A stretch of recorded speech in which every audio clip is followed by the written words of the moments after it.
petróleo, como o próprio nome já diz, quer dizer óleo da pedra ou rocha.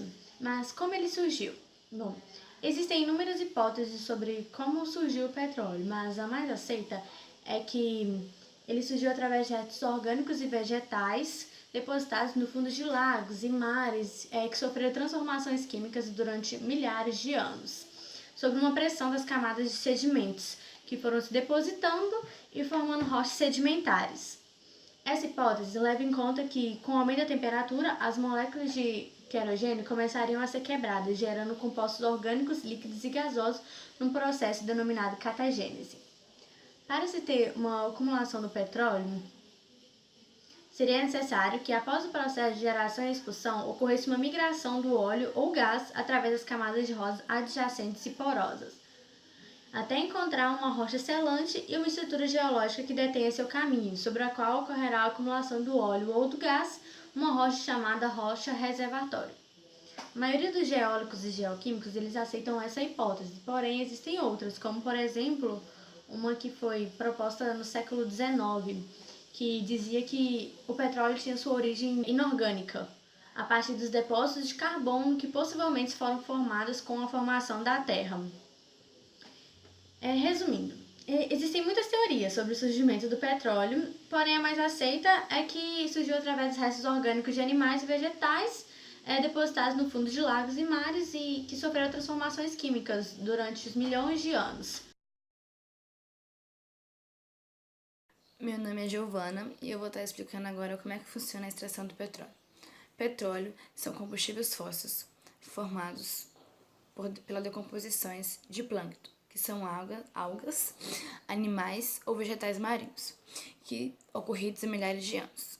O petróleo ele é menos denso que a água e está localizado em bacias sedimentares formados por camadas ou lençóis porosos de areia, arenídeos ou calcários. A broca do reservatório atinge a rocha reservada e a pressão do reservatório faz com que o petróleo suba, mas o método mais eficaz que eles possuem é o método de injeção de água ou de gás. E esse método faz com que a pressão embaixo aumente e o petróleo suba com mais facilidade. E logo após, eles transportam esse petróleo através de oleodutos para uma refinaria, que é o que eu vou explicar logo após. Como eu havia dito, eu vou explicar agora como funcionam as refinarias. Logo após a extração, eles conduzem o petróleo para as refinarias, que é onde o petróleo vai adquirir uma nova forma e dar origem a novos produtos. A origem do petróleo, do que ele é formado, é o plâncton, mas em seu estado bruto ele é formado por hidrogênio e carbono, que são os hidrocarbonetos. Como o hidrocarboneto possui uma energia muito forte, ele é possível ter várias formas físicas. Na destilação fracionada, o petróleo é aquecido, entra em ebulição e se transforma em vapor. Ele entra nas colunas destiladas, nas colunas de destilação, né? Como cada cadeia de hidrocarboneto possui um ponto de ebulição diferente e se condensa em um ponto da coluna, é possível separá-las e dessa forma certa quantidade de petróleo bruto é capaz de dar origem a diversos produtos muito comuns no nosso dia a dia, como a gasolina, o diesel, asfalto, óleo lubrificante, entre outros. As refinarias mais modernas, elas utilizam o processamento químico, que é para quebrar cadeias mais longas de carbonetos.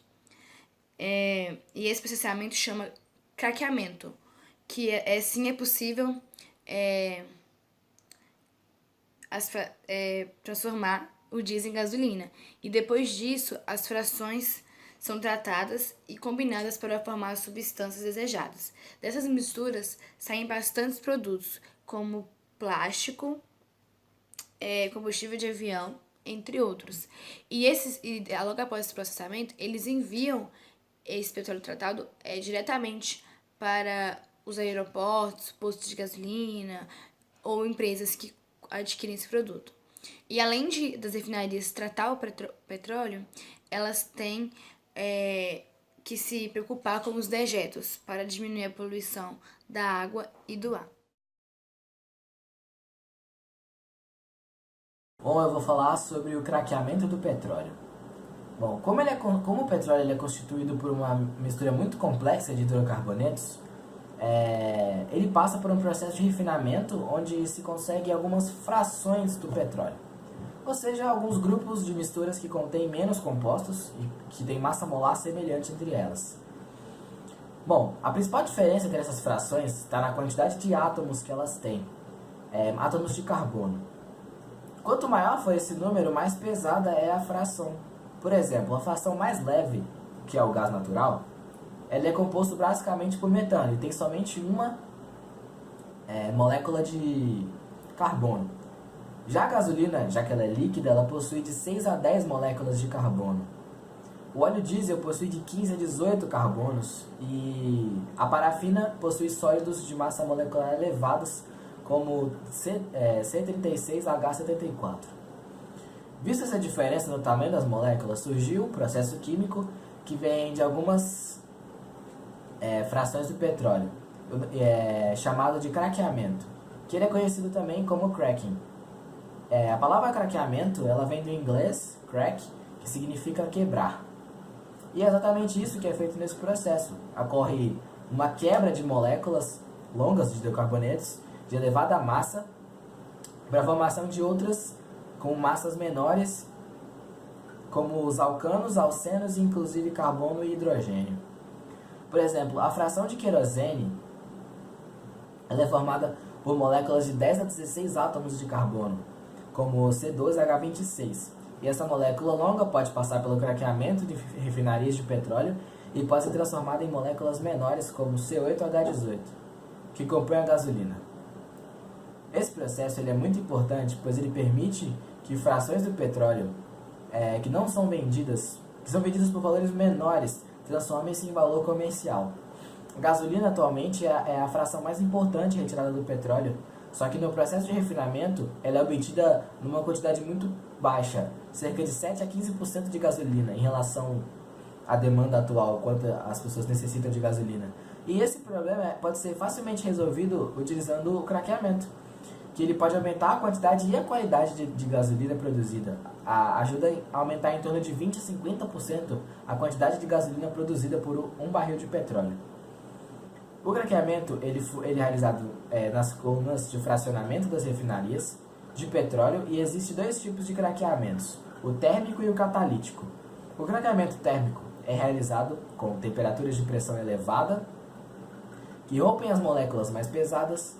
Por exemplo, no craqueamento do querosene, do óleo diesel e do lubrificante são utilizadas temperaturas em torno de 450 a 700 graus Celsius. Já o craqueamento catalítico diferencia-se do térmico justamente por ter um catalisador, que são substâncias capazes de aumentar a velocidade de determinadas reações químicas sem participar delas. Bom, em virtude do uso do calor, esse processo também pode ser chamado de pirólise. É um nome que deriva do grego pyro, que significa fogo, e lise, que significa quebra. Assim, a pirólise pode ser definida como a quebra pelo fogo, que é um tipo de reação química de decomposição ou análise em que o calor decompõe uma substância em dois ou mais produtos. O craqueamento do petróleo é muito importante economicamente porque muitos dos seus subprodutos também são usados como matéria-prima na produção de plásticos, borrachas e novos materiais.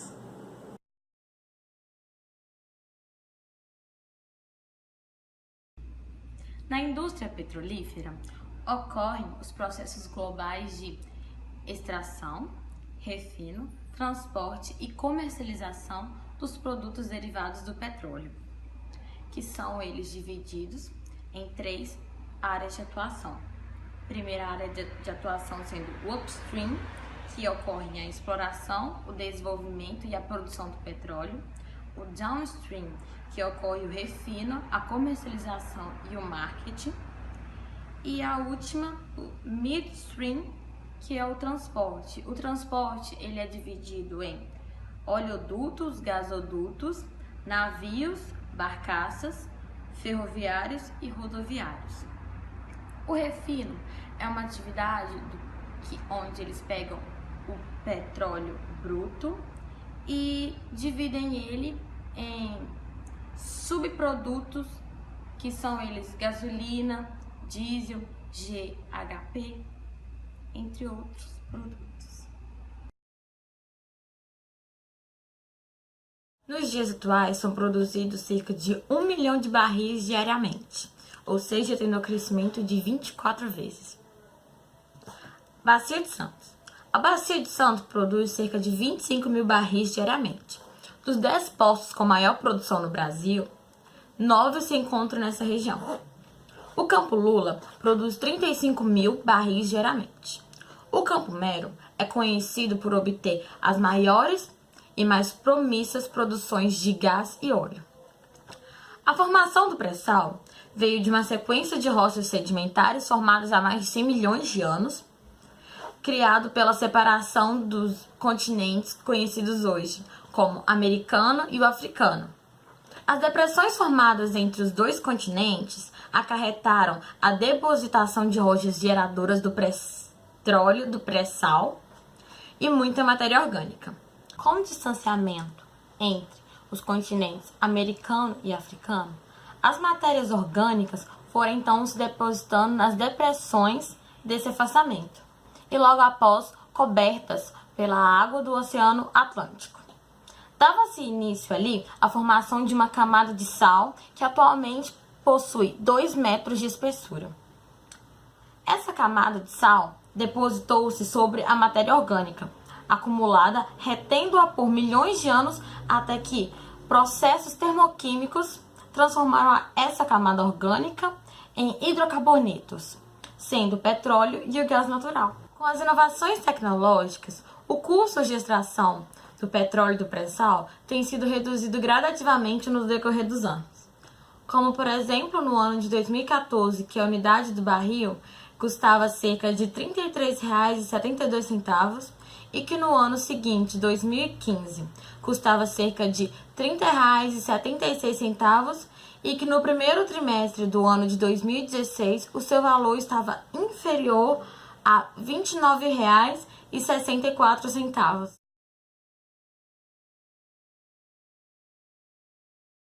Todos nós sabemos que a sociedade atual é regida pelo petróleo, que tem o melhor petróleo e maior qualidade. É alvo de guerras e desavenças, já que o petróleo e seus derivados fazem parte de quase todos os produtos e processos da sociedade moderna. O Brasil também possui grandes reservas desse ouro negro, estimado em 15,3 bilhões de barris, colocando o país no 12º lugar no ranking mundial. Grande parte da reserva nacional do petróleo é ainda inexplorada e encontra-se no pré-sal. Por se tratar de um composto extremamente complexo e tóxico, acidentes com petróleo podem devastar uma área e desestabilizar todo um sistema. Muitos acidentes de proporções gigantescas já aconteceram desde o começo da exploração. Refinamento de transporte do petróleo, dentre os mais devastadores, lembramos o do Exxon Valdez, onde um navio que transportava petróleo se acidentou na costa do Alasca e grande parte do óleo foi parar no mar e na costa. Centenas de milhares de animais foram mortos e o impacto causado por esse acidente permanece até hoje, visto que a região fria e de baixa circulação diminui o tempo de degradação natural do óleo. Mas apesar dos imensos impactos causados pelos acidentes e a grande decorrência deles ao longo dos anos, esses fatos parecem dissolver da memória da nossa sociedade. Esses acontecimentos já ocorreram no Brasil por diversos motivos, como perfuração em oleodutos, explosões em plataformas e dutos, vazamentos de óleo, combustível e óleo bruto, milhares de animais já foram mortos, ambientes poluídos pela toxicidade e até vidas humanas perdidas, mas aparentemente esses acidentes também foram aos poucos dissolvendo da memória da nossa sociedade e o petróleo segue como principal produto para o desenvolvimento da indústria. Afinal, o desafio é a nossa energia. O desastre do Golfo do México, em 2010, trouxe à memória as proporções do impacto que um acidente com petróleo pode causar no meio ambiente marinho, porém a contenção, mesmo que tardia, reduziram esses impactos que os desastrosos poderiam ter sido catastróficos. Em 2011, essa realidade foi trazida para o Brasil, onde um acidente com a Chevron vazou cerca de 380 mil barris de óleo no mar, provocando uma mancha de aproximadamente 163 km². Porém, o Brasil não tinha, na época, e continua não tendo hoje, uma estrutura de contingência para vazamento de óleo em grandes proporções. Caso a dimensão do ocorrido com a Chevron tivesse as mesmas proporções do Golfo do México, a costa brasileira seria destruída por uma mancha negra. Pensando nisso, em outubro de 2013 foi criado o Plano de Contingência Nacional, que visa o auxílio mútuo de empresas e governo em ocorrência de catástrofes ambientais de grandes proporções. O PNC já existia no papel, mas foi preciso um fato mais sério para que as pessoas se dessem conta que o Brasil não tinha qualquer preparo para conter um acidente dessa proporção. No entanto, a publicação do PNC ainda é muito vaga sobre quais as diretrizes, quem cederá e quais os recursos disponibilizados pelo governo. Se atualmente a fiscalização pelos órgãos responsáveis é falha, imaginem quando começarem a explorar a menina dos olhos nacional, que é o pré-sal. Assim, ao invés de investir milhões de bilhões explorando o recurso que irá se esgotar e prevendo futuros impactos de acidentes desastrosos que estão por vir, esse dinheiro deveria ir para a pesquisa e construção de energia mais limpa. Já são viáveis e muito utilizadas em países de primeiro mundo. Mas se o desafio é a nossa energia, imagine que energia precisar para enfrentar o desafio da poluição ambiental e dos impactos que estão por vir.